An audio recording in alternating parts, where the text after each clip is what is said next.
Wanadamu wana maneno, lakini Mungu analo neno. Na kwenye haya maisha, ukiishi kwa kusikiliza watu wanasema nini, hakuna maendeleo utafanya kwenye maisha yako, kwa sababu tuna kizazi cha ovyo sana ambacho hata uwe mpole watasema, uchangamke watasema, ufanye watasema, usifanye watasema, uongee watasema, unyamaze kimya watasema. Na kuna watu wameshindwa kufika kwenye hatima zao na kutekeleza maono yao kwa sababu ya maneno ya watu.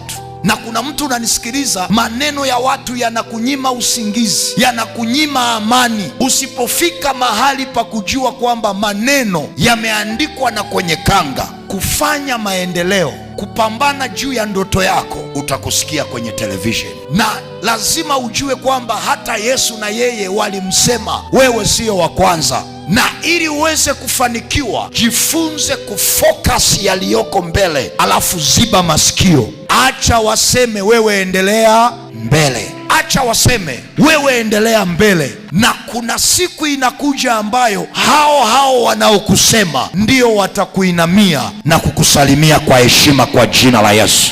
Maneno yalikuwepo na yatakuwepo na yataendelea kuwepo. Na waliofanikiwa hawakuogopa maneno, walifocus na maono walionayo. Na angalia wanaanza kusema saa ngapi? Saa ambayo umeanza kuonyesha mafanikio, umeanza kukaribia kwenye hatima yako, ndio wanaanza, analinga, ana kiburi, anajisikia. No, waseme tu kwamba una kitu, ila watakusema.